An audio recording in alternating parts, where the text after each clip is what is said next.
Ay, umalis ka dyan.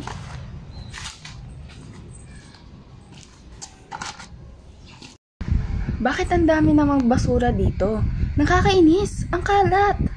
Bakit pa ang daming taong hindi marunong magtapon ng basura sa tamang lugar? Kaya nga, yan ang malungkot na realidad. Maraming taong walang pakialam o tamad maghanap ng basura at itapon ito sa tamang basurahan. Pero hindi nila alam kung gaano kalaki ang epekto nito para sa ating ekonomiya at sa ating kapaligiran. Totoo ba? Kala ko kasi simpleng kalat lang yan. Hindi lamang yan simpleng kalat o plastic. Alam po ba ang isang plastic bottle ay aabutin ng ilang taon upang matunaw?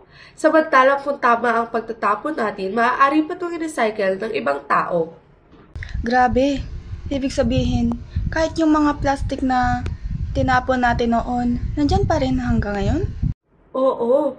At bukod dyan, ang mga basurang ito ay natatangay papunta sa mga ilog o dagat. Maraming hayop, lalo na ang mga isda at pagong ang namamatay dahil sa pagkain ng mga plastic dahil sa maling pagtatapon ng ibang tao. Ang lungkot pakinggan. Parang kasalanan natin to. Hindi pa huli ang lahat. May magagawa pa tayo.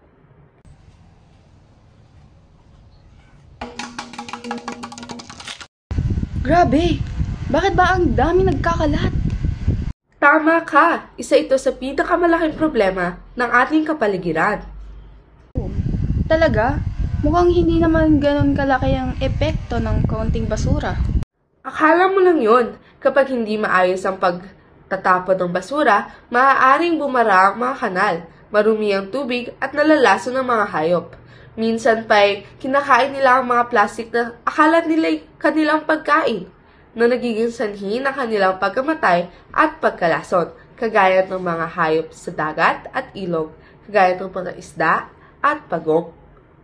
Ang lala pala niyan! Hindi ko naisip na ganun kagrabe ang epekto.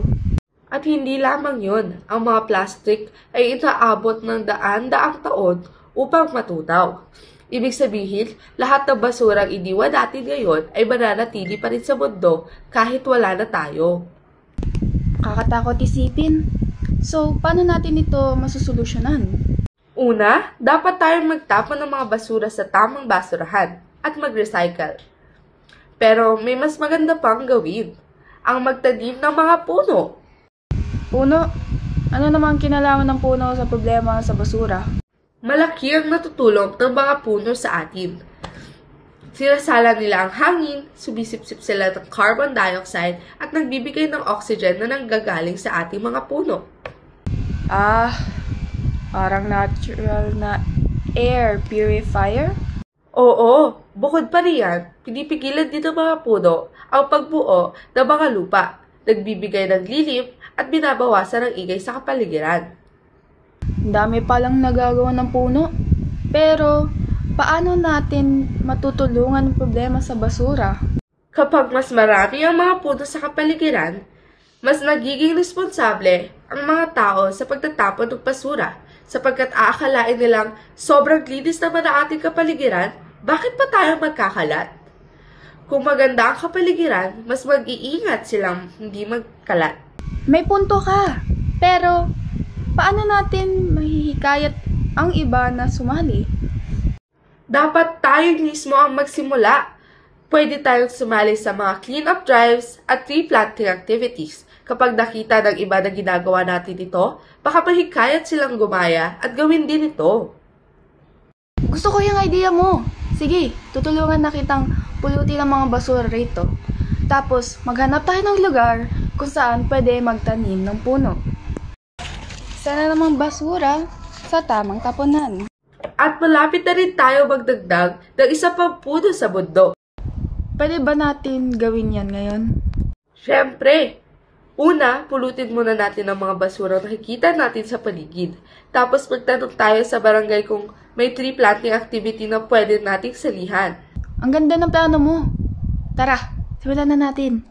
At sa huli, kung sama-sama tayong kikilos, mas magiging malinis at luntian ang ating mundo. Ang saya!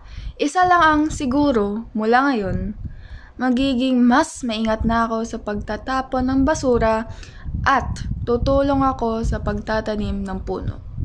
Yan ang tamang diskarte. Tara, ituloy na natin ang ating paglilinis.